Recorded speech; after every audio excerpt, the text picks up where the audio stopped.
Hello, everybody, and welcome back to another episode of At the Movies with William Fletcher. As per usual, I am your host, William Fletcher, and I am joined, as per usual, by Mr. Harry Jobson. Hello. I had nothing clever. And and this week we are going to be covering something that was actually Harry's suggestion for this week because there's nothing out that I haven't, done episodes tying into already. So, Harry, do you want to, since this was your suggestion, I'll let you introduce this one. It's my episode! We'll be covering the TED films today to tie into the release of the second season of the TED TV series, produced by Peacock. TED films, Seth MacFarlane playing Ted, which is just Peter Griffin, but Boston set, Mark Wahlberg, buddy comedy, stoner comedy, two films. Relatively, we'll get into it, but it's up to the sort of view of the individual on how well they like the film. But I hold these films in a great high regard. And I think they're also just a testament of a format. Just a format that just works. Look at Family Guy, whether you want to talk about quality dipping over time 100%, but it's been going on for 25 or so seasons of the never straying from a format. And the first season of the TV series is already out. The second season recently just released. And there's no confirmation of the third season either. That's what I've read. Seth MacFarlane has basically said, yeah, we don't know if we haven't been greenlit for a third season or anything. Yeah, but these series are especially when you look at the films, because that's what we'll be focusing on today. Yeah, they look expensive. William, what's sort of your background with these films? I have memories of seeing the trailers for the TED films when they were out, but I was at an age where I couldn't go see them. And my parents would definitely not take me to go see them because very crass. So I was definitely aware of them. And I've been aware of Seth MacFarlane for, ever since I knew a Family Guy as a child. I remember I watched the first TED film before I watched season 1 of the TED TV show, when that came out originally. So I watched TED 1 before I watched the show, even though it's a prequel show and you could watch it sort of independently. It didn't matter. And I intended to watch the TED films anyway. They'd been something to watch. Because I would describe myself as a fan of Seth MacFarlane, generally speaking. I think that is good chat. Is sort of your thoughts ultimately on Seth MacFarlane, because these are for me personally, these are the TED sort of, I guess, IP now is his strongest. Yeah, you're not I don't think you dislike American. Well, no, you did. No, you like American Dad more than Family Guy. I know you said that to me. I like Family Guy. I love early Family Guy, midlife Family Guy, but I think American Dad is way more consistent. American Dad has is significant in the same vein that Futurama is more consistent than The Simpsons. Yes, I would agree with that. And look, I love The Simpsons. The Simpsons is a childhood show for me. I love The Simpsons. I adore it. But there are also it's gone on for too long, and there's too many episodes, and it's probably got more bad episodes to good episodes now. And to be fair, I do think Futurama is the better show overall. So I think to talk about TED specifically, we need to although the TV series in a vacuum, which we are discussing the films, but the TV series does follow the format of Family Guy basically to a fucking T. Live action work does sort of stand alone. I think you look at shows like The Orville, which I don't know if you've seen. I've seen a few episodes. But that is a bit more politically sort of directed. I've been meaning to watch. It's been something that's been on my list for ages. I just need to find the time to watch it. But it's a Star Trek parody. I don't like Star Trek. Yeah. Yeah, I was going to say, are you a Star Trek person? But one that no. But one thing that I am familiar with live action is A Million Ways to Die in the West, which is probably his breakout live action comedy. It is fucking hilarious. Like, I know we're not talking about it today, like, directly to tie in, but it is so solid. And something I love about it is when he finds actors he likes, that's it. They're in everything. From Liam Neeson is in the Ted films, by the way. I mean, and that was, I mean, look at Liam Neeson now doing Naked Gun and shining through comedy.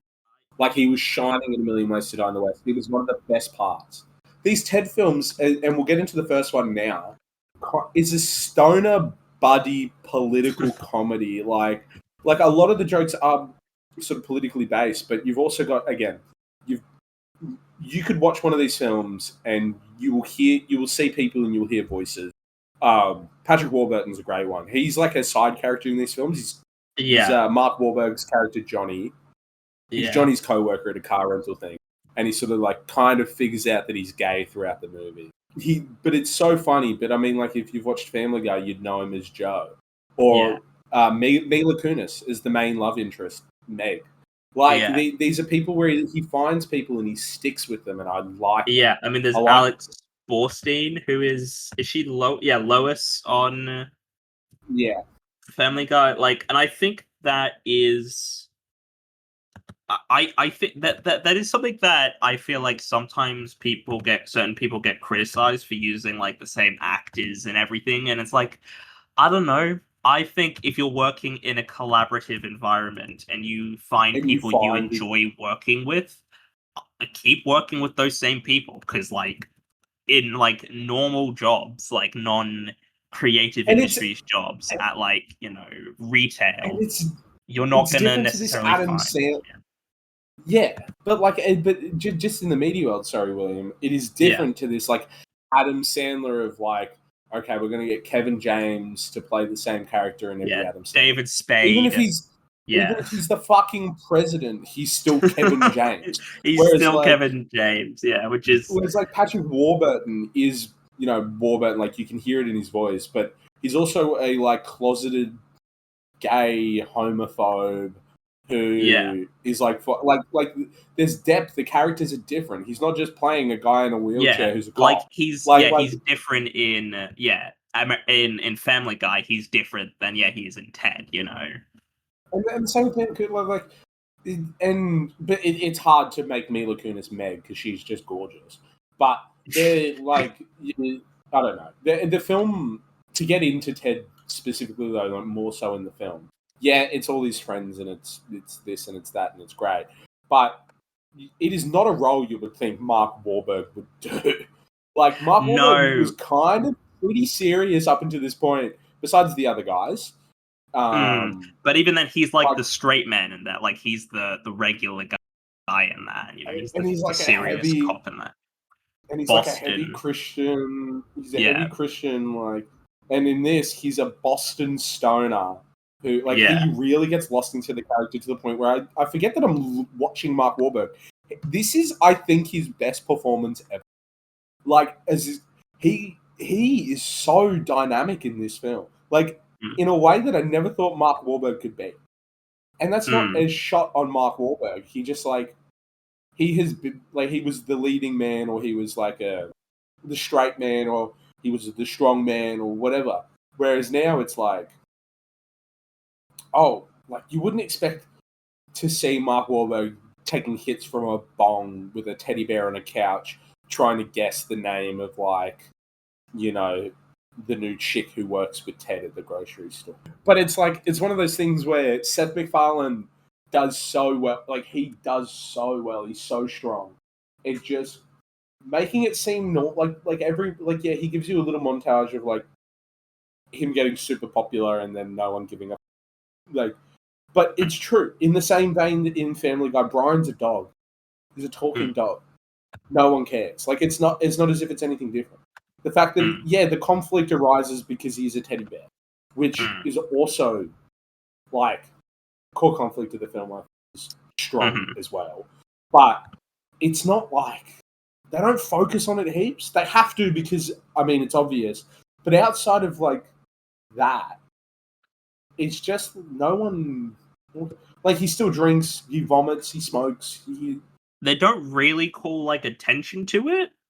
like the fact that Ted is alive. Like they sort of just treat it as like this is just normal. This is just just the normal thing. And I think that I saw a podcast clip Neil deGrasse Tyson was on, and he said Seth MacFarlane like contacted him and said, "Hey, so I'm doing a film where there's a shooting star.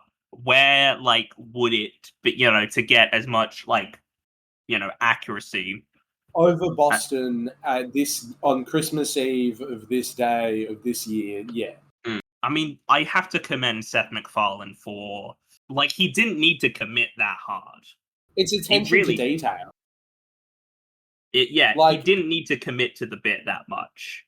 But this, I believe, was like him justifying live action films for him, and it was his first thing he'd done outside of Family Guy or American Dad or The Cleveland Show in a long time. I've never seen The Cleveland Show, so I don't know. It's actually pretty good. There's Kanye's in it.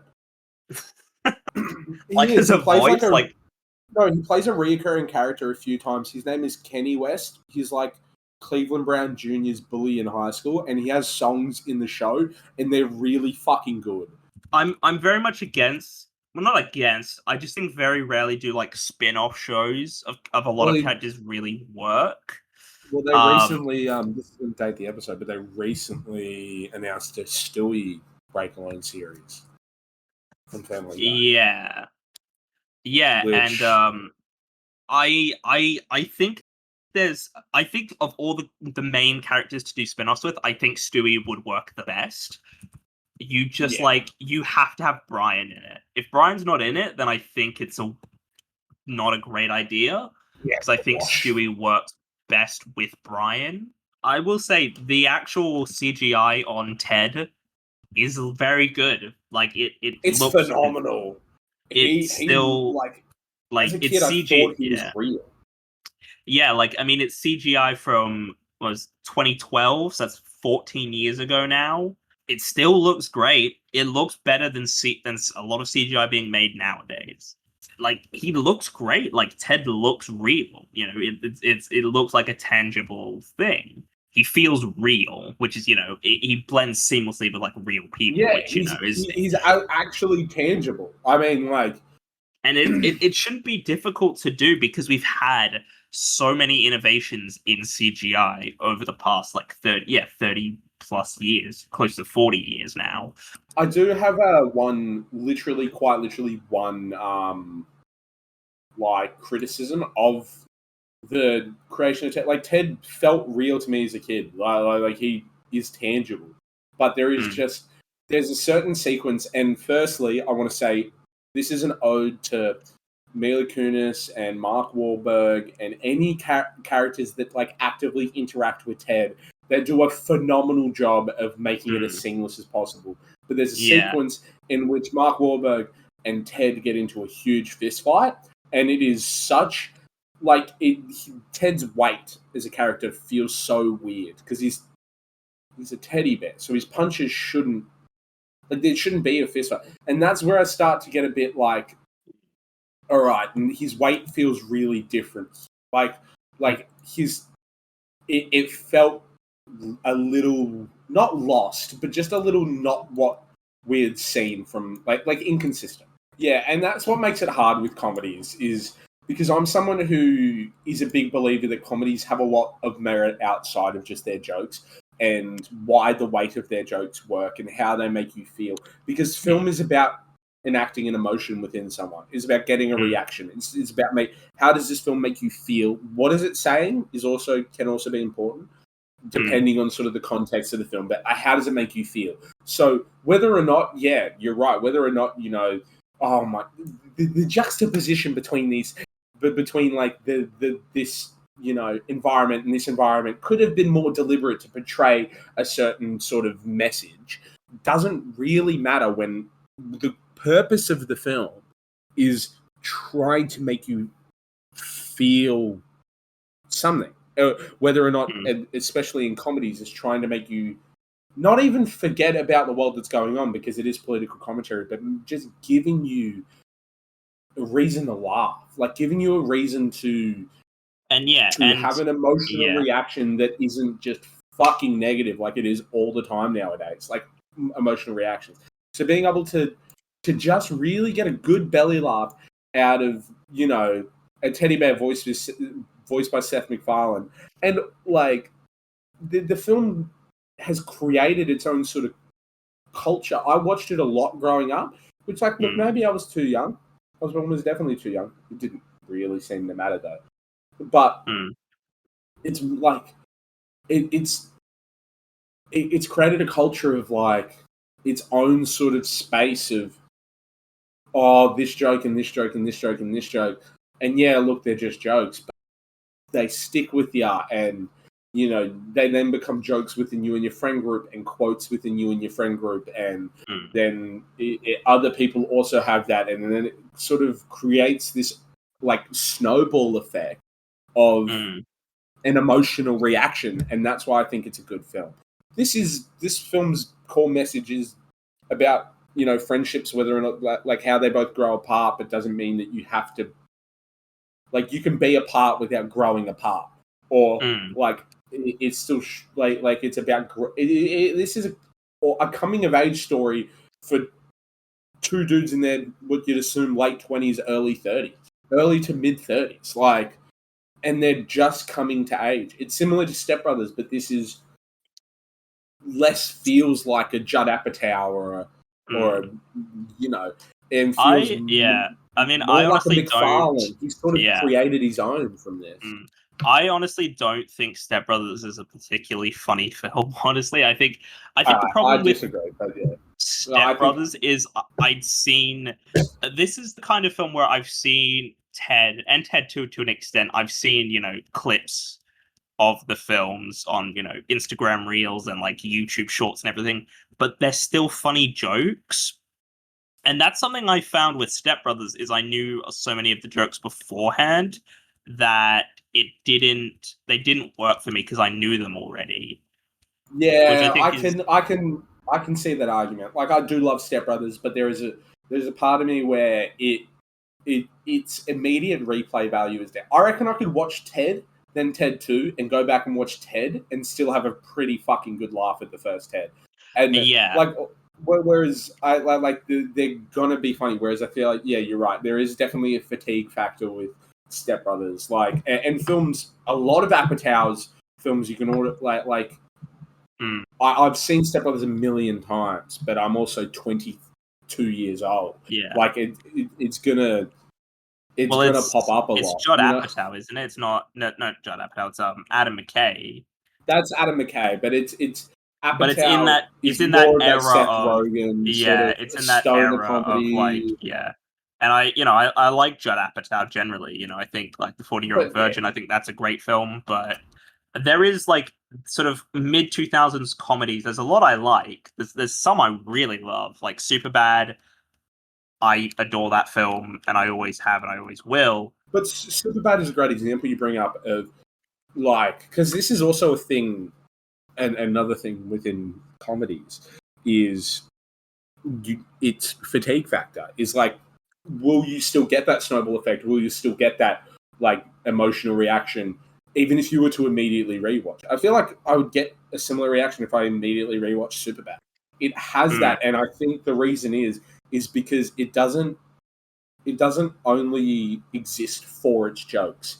Its jokes are the strongest part, and I think Ted is as well, because Ted is ultimately telling us like a story about friendship, but it's also doing a lot more. It's doing great CGI work, but it's also like setting up for more and alluding to more that had previously happened, and it's a very open sort of concept, so it allows you to sort of enjoy it and then enjoy it again. Whereas Step Brothers is quite like it's quite an enclosed context, if that makes sense. Whereas Superbad is more open. It's about high school experience. It's about this. Step Brothers, is about the concept is kind of a joke. It's about two men that never really learned how to grow up.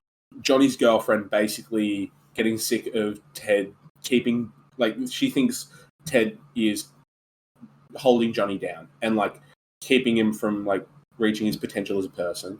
So Ted goes out and gets a job, and they need to become more independent from each other. And then Ted gets kidnapped. And by the way, the antagonist in the so both films feature the same antagonist with kind of the same motivation, but also like different contexts. Giovanni Ribisi. Yeah, Giovanni Ribisi with again, same motivation in both films, different context, but I think it absolutely works.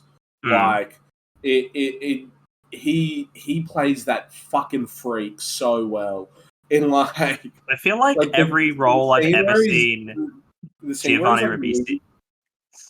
Sorry, you're saying? Body, just the scene of him moving his body in front of the TV as he's slurping on like the juice is so fucking with the straw, and he's like trying to like get it back into his mouth with his tongue, and I'm like, it makes my skin crawl in like such a funny way. Yeah, I don't know. I feel like every role I've ever seen Giovanni Ribisi in, he's like this weird little freak of a character. But in the best way. He's also in A Million Ways to Die in the West. He's the main supporting actor. So yeah, I mean, I think Ted won. I think of the two films, it's definitely the better of the two films for me. It's very funny. There's a great scene where I think it's Ted. He's just been on a date, and he does this game with John about this girl he was who he went out on a date with, and he's like, oh, guess her name or whatever, which I think is a great little. Wait, was it any of those names with a Lynn? Oh, I fucking got you now. Yeah, I love that it's set in Boston as well. It fits so well with just the Boston accents are really funny. Like, I think we could agree. England. He loves Boston, like Seth MacFarlane in his settings. He loves he's that. He's not from Boston though, is he? I think he might be from New York. I don't know where Seth MacFarlane is actually from, but he does. He's an American actor. He's from Connecticut. Representations of men, like all these characters, adaptations of different men and people that he's experienced throughout his life. Like he draws, and like he draws a lot from his like local community, and whether like which would be again Boston to New York to, like Newport, Providence, all this sort of East Coast, Northern East Coast, like. Again, New England patriot sort of people. I mean, I think I'm not a fan of Mark Wahlberg like as a guy. He seems like he's probably not. Yeah. He's a bit of. I mean, this is the same Mark Wahlberg who blinded an old Asian man. What Mark Wahlberg like actually in this film though? I think he works. Solid. I think he should probably do more comic because I feel like he doesn't do comedic stuff that much. He's sort of more of the like. Sort of stoic, like the straight man, and that's just kind of not or an action man. But he's so much better comedically. In the same way that I think, like Chris Pratt really deviated from doing comedy, and I don't know why, because he was so strong. I think, and I mean, I'm not a Chris Pratt fan either, but I'm not. But I liked him in Parks and Rec, and that's where I thought he was. I think. There are just certain actors who they just fit better for comedy or drama, or it's like they should do more of like, comedy or drama.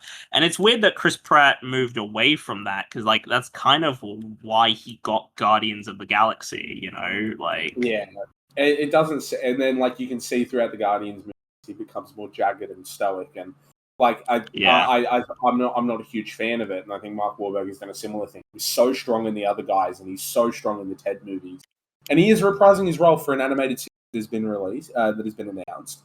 But, that's not. I mean, we're not tying this into anything. We're just more talking about it because Harry wanted to talk about it. But there is an animated series coming, so if that does come out before the end of the year, we'll talk about it in a review of the year because there's definitely. I mean, the second season, which is really to be the last because of production costs. did just wrap up. So I thought it would be good timing. And also, I had recently just watched all of the content because of the second season of the series. I think like a really strong comedy film sort of on its own. I think it deals with like adult romance really well, like and adult relationships quite well, considering like the main conflict in their relationship is that Johnny, the character, fucking blew her off at a party so he could go do cocaine with his childhood hero, which like sure, but like Flash Gordon. And I also think that party scene in the house in Ted's apartment is so funny. Like him just saying the things like certain bits, like everyone says I sound like Peter Griffin. I sound anything like a lot of like the hole in the wall, neighbors. I don't know. It is such a like a controlled chaos scene, and it's so fun. And it's this one that has there's like a scene where Ted and John are like talking at the table of like this scheme they're like coming up with. Yeah, like we should have a restaurant. Yeah, like what restaurant should we open up? It needs to be this. And it's like, yeah, and Jewish people are allowed. Yeah, why wouldn't they be? Yeah, why? Yeah, you know, like it shouldn't even be a question. Yeah, so why are we even bringing it up? Yeah. Yeah, just the gaslighting. Yeah, and I don't know. I really love this film. I think when we talk about the second film, there will be a little bit, not more. It probably will be less of a chat because we've actually sort of focused on comedy in general and like Seth MacFarlane's place in comedy. The first film, the reason we haven't focused on it is there isn't a shit ton of substance. Like it's really good. I think it's really good, but it's pretty efficient in what it does.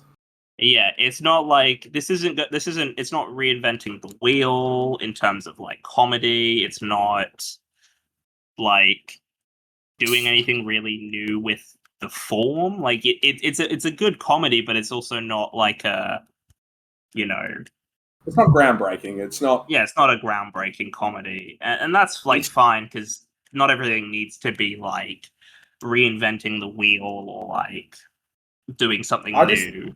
I just think it's a really solid live action entry from Seth MacFarlane, and someone who like is like comedic voice is someone that I resonate with and I'm a big fan of.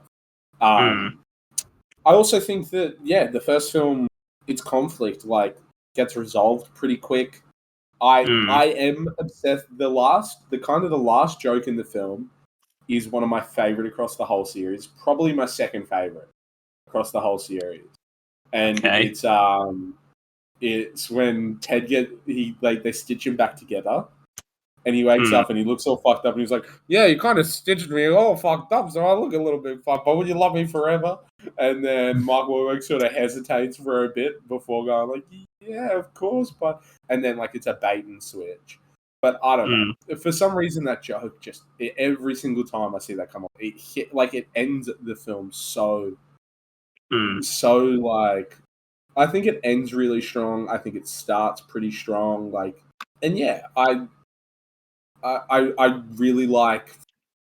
I'm gonna blank forever. Just give me a second. I really like Joel McHale's. I was gonna say, I was gonna say Joel McHale is the well, he pretends to be John's friend, but he's just a dick, really. And there's that really cringe. He's trying to sleep with Mila Kunis's character, which is John's fiance / wife. Yeah. And to be honest, it's Mila Kunis, so I get it. But there's that really cringy bit where he's singing like their song, and it's what's the song called? I've forgotten what the name of the song is.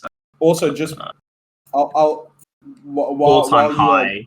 That's the song. Yeah. All Time High from the Bond film Octopussy. Yeah, I also quite like how how he met her, and in the club, and it's a bit of like a Saturday Night Fever sort of gag in there, and you can tell that Seth MacFarlane is like heavily influenced by a lot of Leslie Nielsen style comedies from that. But yeah, like I'm a big fan of this first film, to be honest. I do think it's solid. I like we could probably informally move on to the second. I mean, do you have much more on the first one too? Not a whole lot beyond that. There is the Thunder Buddy song they have, which is iconic, yeah. Which is one of the bits I was aware of before I watched the film. But I don't really have much to say. I like the film. There isn't a whole lot to the film because it's not like it's just a really solid, comedy. It's just really funny. And like I know Seth MacFarlane's humor isn't for everyone. Like I know some people find his style of writing abrasive or not, or just like unfunny, and it's a lot of gags. But I find it funny. It's just something that I find funny. But I get why someone would say. I get why someone would say they don't like it, but I personally don't have a problem with it. But even though I do get it. I think people can become a bit too critical of comedy and side important. It's having a laugh. But yeah, me personally, like this film and I also don't I've said this before, I don't think that you should write for the sole purpose of a sequel, but it does like do a pretty good job of setting up like how these the characters like sort of I guess like who they are, their backstory. And it does a good, like, it is a pretty easy layup into the second. But yeah, like, for that, it's hard for me to say that it's like a 9 out of 10 because, it doesn't really say a lot, but it also just does such a good job in making me feel like an emotion, which is just pure laughter.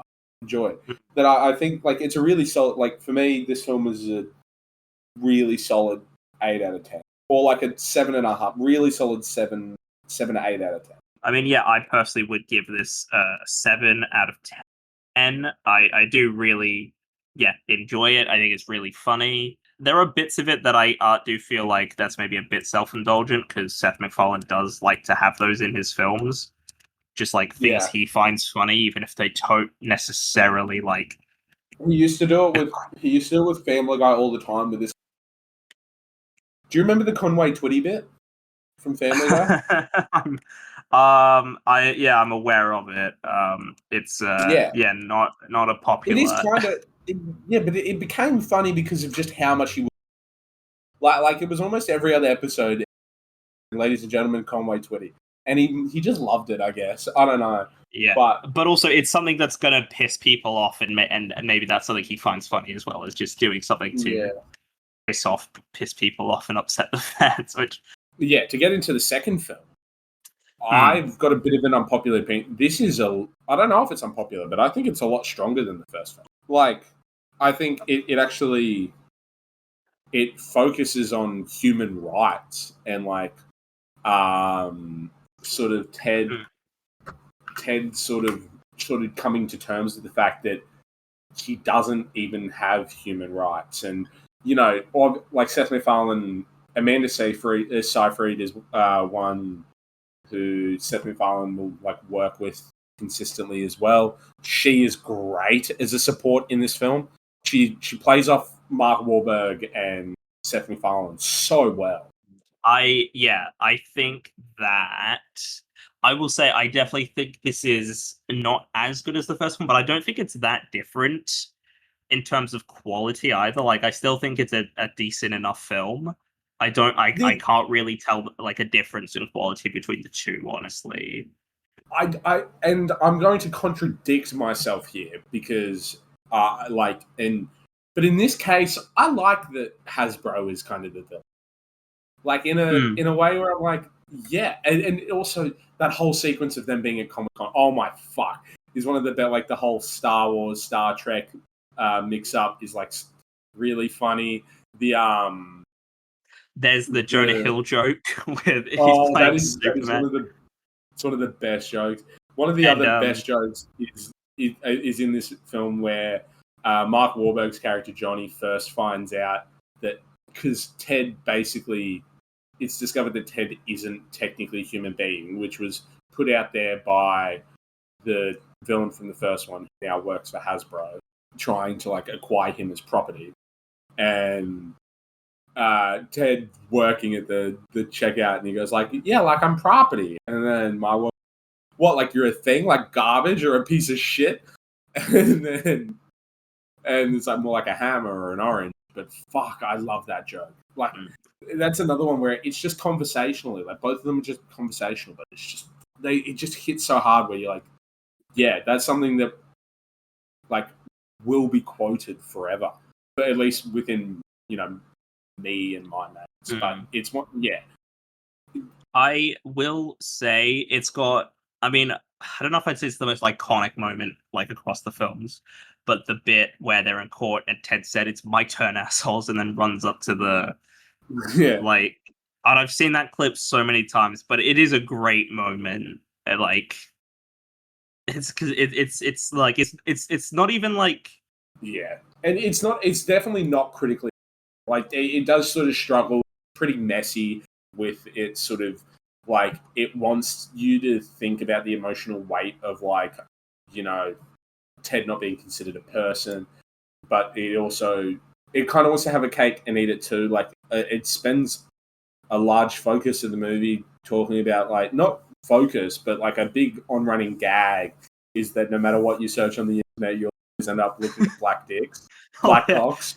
There's that moment where Ted logs onto John's computer. He's like, oh my god, there's so much porn, and then he's got like all these folders like, oh, clockwise rim job, anti-clockwise rim job.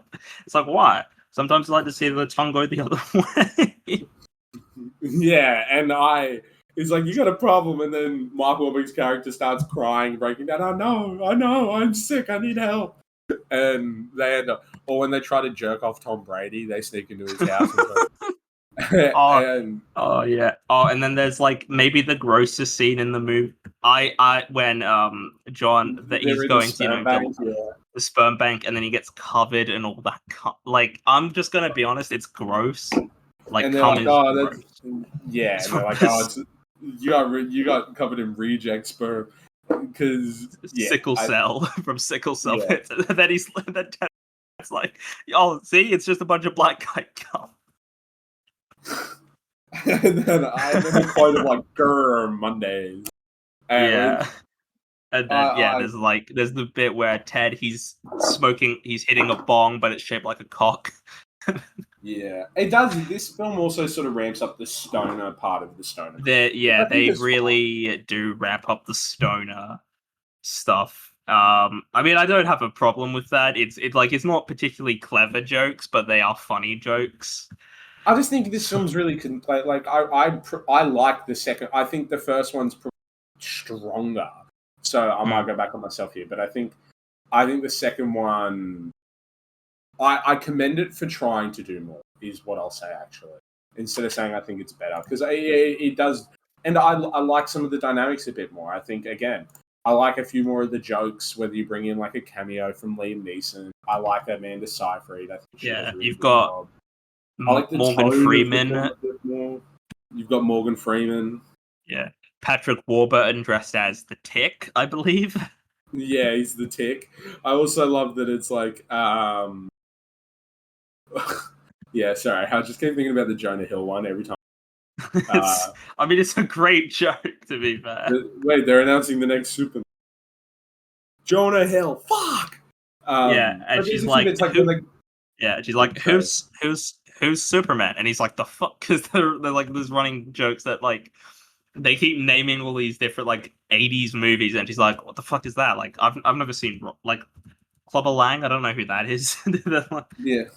In Rocky IV, yeah.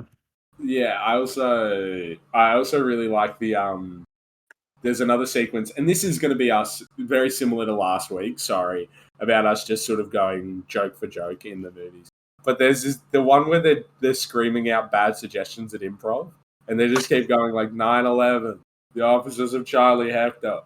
No one said Starbucks, which I hear in my head every single time I see a Starbucks. I mean, yeah, we do. I mean, we didn't. We sort of touched on this when we talked about 22 Jump Street, but there's that, the slam poetry sequence, and Channing Tatum's just yelling out "boner" at the guy who's on stage, like, "Oh, give me a suggestion for whatever, and he's just like, boner, just yelling out. This is the same joke. It is the exact same joke. It's the exact same joke. Like, neither of these films are critically acclaimed. I think this film's got like a 2 on Letterboxd or something. But it's not about that. Because comedy films, great comedies are often rated incredibly low. Because critics are being too critical. The beauty of a great comedy is that it makes you fucking giggle. Like, it just gets you laughing. And you can talk with a friend and go bar for bar about your favorite jokes, or it feels organic. Like, it feels like they're just riffing, and it feels like they're... Yeah. Again, this isn't all great comedies, but some comedies that are often judged as bad, but when you watch it, you feel as if there's this tone of... You can tell they're enjoying making it. You're enjoying watching it. Yeah. That means it's good art. Yeah. Like, I think, comedy as a genre is sort of looked down upon as a genre in general. And I think, like, when you look at, like, people, like, they name their favorite comedies, sometimes you'll find, like, sort of, it all depends. Sometimes you'll find, like, really highbrow comedies that just, like, they're not, like, the sort of laugh out loud comedies of, like, a Seth MacFarlane or a Judd Apatow or Adam McKay, But I think in general, people look at comedy as a lesser genre, and I think it's really shit because comedy is harder to do. Like, I am sorry, being funny is harder than being serious. Like, that's just how it is. I'm afraid. Like, it's very difficult to be actually funny because there is an art to comedy. There is an art to telling jokes, and comic timing. There is a science to it to make it work, to make it funny. Just people look at it as something lesser, which is bullshit and stupid. I agree, and I don't know. I'm very passionate about the world of...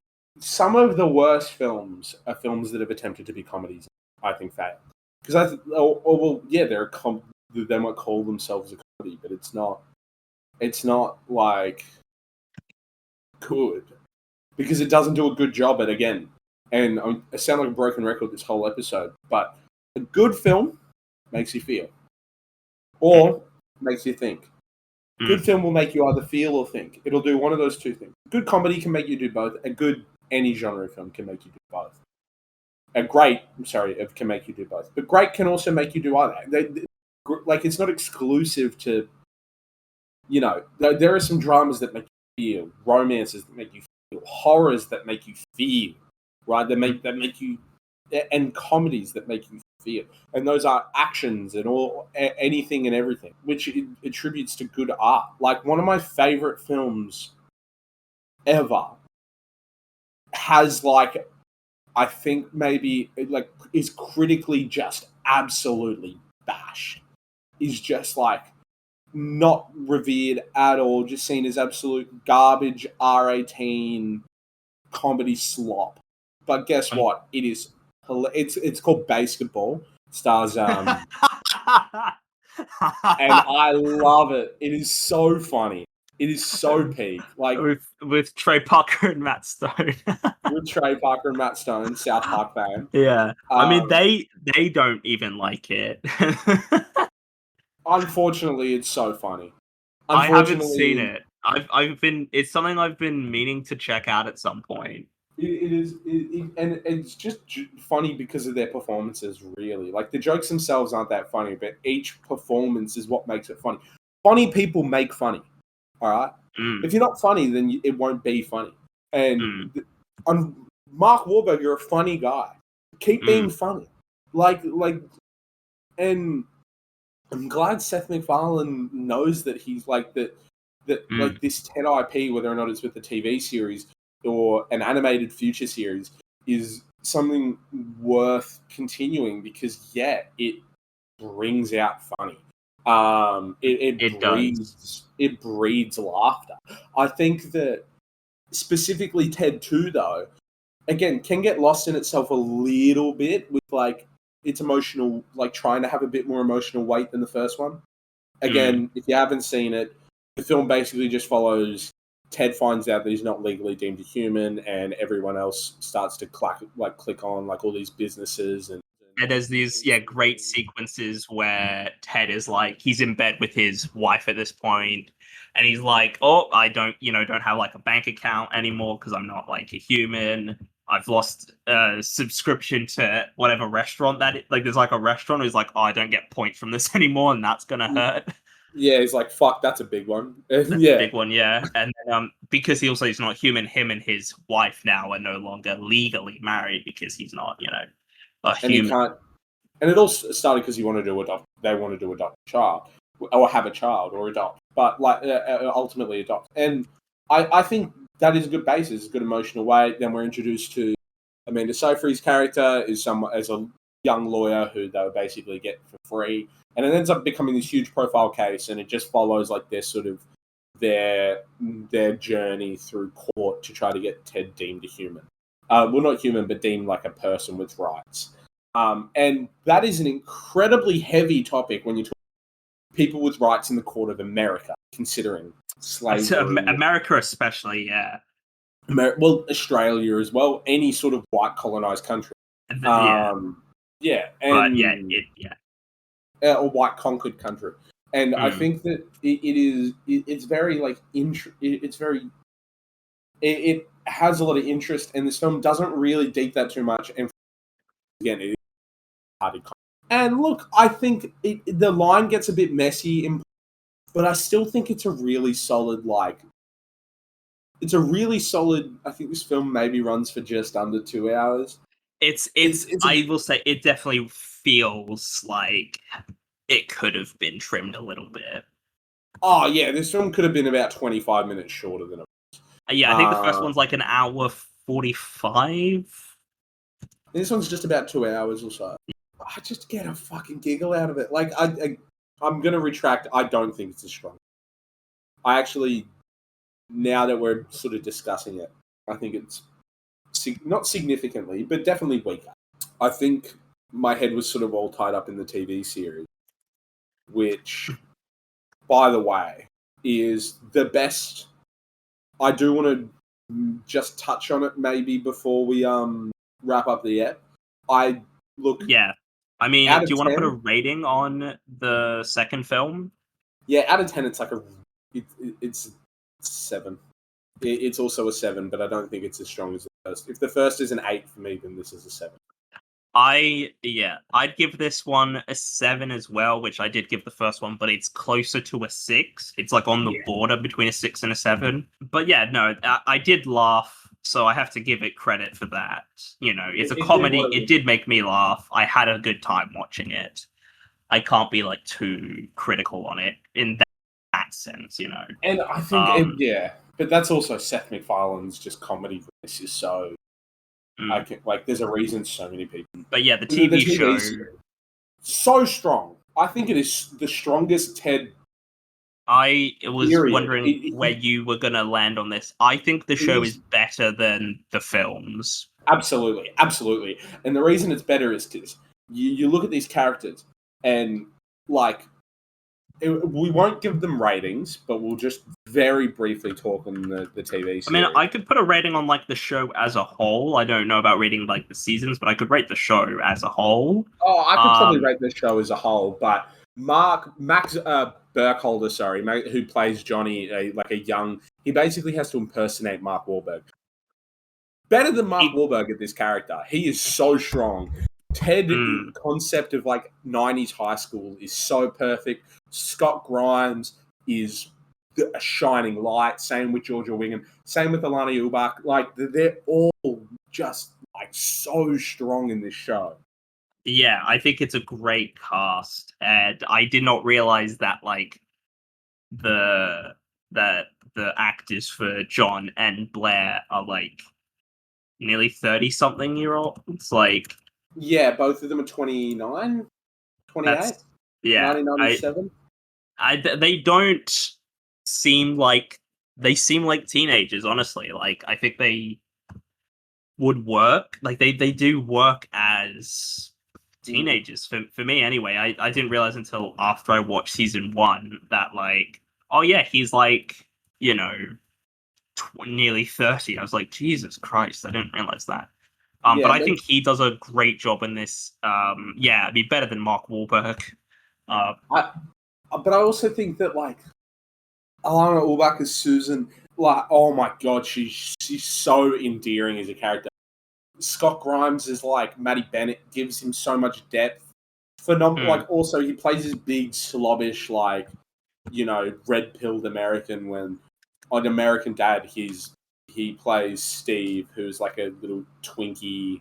Maybe Twinkie's not a good word to use, but like a little twiggy sort of like boy who is a phenomenal singer. He has a phenomenal Scott Grimes. I think he's great. Like in season 2, one of my favorite bits is when Blair. I believe this is the episode where she gets an abortion, if I believe, and he's at home and she's watched. No, this isn't the abortion. This is she gets breaking up. Yes, and she's watching Ghost, and then he starts watching like chick flicks with her, and he gets so into them, and he's like, and then he's. Yes, I like what he says. Crying at the end. Yeah, at the end of Ghost. I like.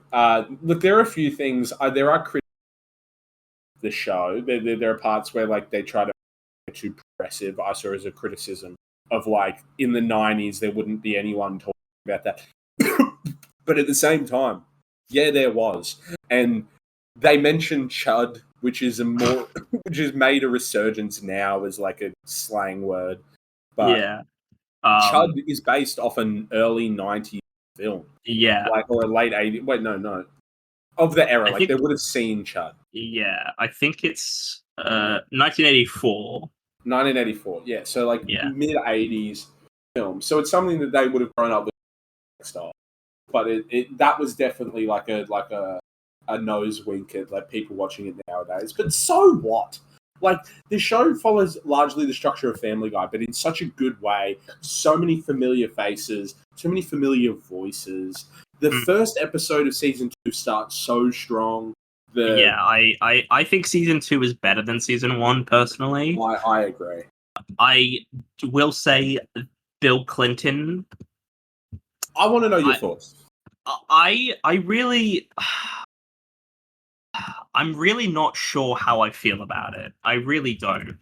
Because I know they used AI to create the look. Okay, I'm going to be someone... might not. I don't know, but you're hearing it now anyway. I am someone who is so anti-AI. Like anti-crowd... If you host your own AI on your own computer in your own home, completely and utterly fine because it's locally.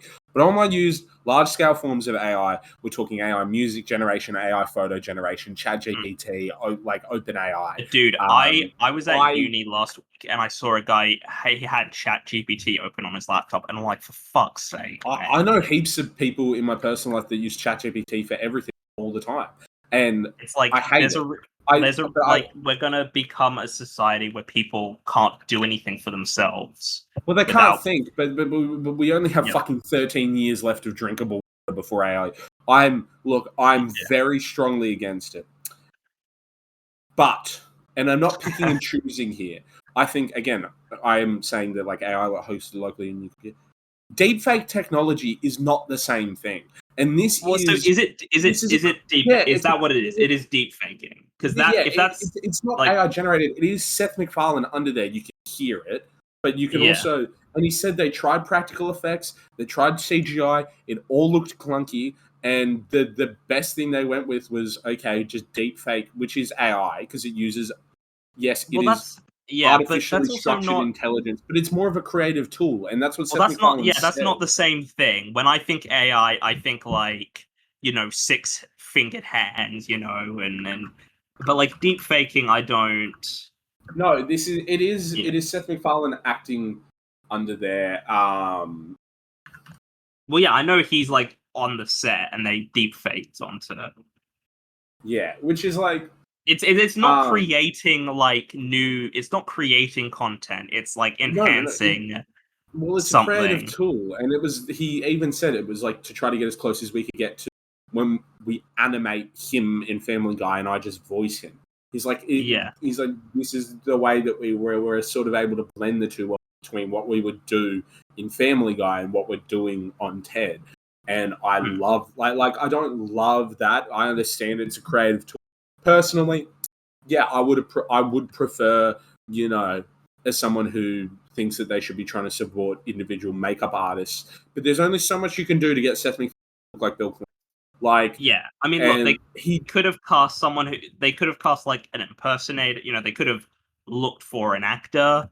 You know, like they could have done that. But I also will say, like, it looks a bit uncanny. Like because I know it's not Bill Clinton, and so it doesn't. I don't become completely lost in the role, like in the character. But also, I found the scene funny. Like, I did find it funny. I found it hilarious, and I knew that it wasn't him before I'd ever watched the show. But I knew that it was Seth MacFarlane, and I'm like, so it's Seth MacFarlane pretending to be Bill Clinton. I don't know. I didn't really think that. I think calling it AI. I mean, if it's deepfake, but it's such a trigger word. I'm pretty sure it's deepfake technology. But yeah, well, also like he talks about it being used as a tool, as a creative tool, rather than it being like this didn't take away from the creative process at all. It was just used as a tool within After Effects. But also, not After Effects, but you know. But Ben Affleck, he's like started his own AI sort of company, but the way he's doing it is it's basically just doing like post-production work, like going like sort of assisting with like color grading and like sound mixing, and like he's not using it to replace people in the sense of like creating art. He's using it to make post-production easier and less of a pain, which I think is I don't think it's I think that's less of a problem for me, because as like I think with AI there needs to be human oversight when it is used. You can't just assume it's doing everything correctly, because that's not gonna be how it is. Like, there needs to be, you know, used, you know, I think like there needs to be human oversight. Like, I don't think you should rely on AI to do post-production work, because that's not a good idea either. Because first of all, so many people will be out of jobs from that, and it's not the most reliable thing to do. Like, at the end of the day, people are more reliable than AI. So I think it's this balancing act of I think using AI to write movies, to create actors is fucking dystopian. Like, these AI actors, I think is this is my the way that I sort of structure my argument.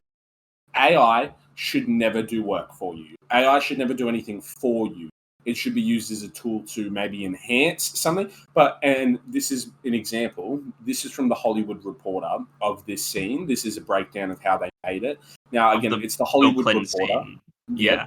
But MacFarlane, who has long done a impression of Family Guy, performed the scene himself, and then AI was then used to apply digital mask of 90s era Bill Clinton to create like a one-to-one likeness. So you can tell that, yes, it is generated, but I mean, that does just sound like a deep fake.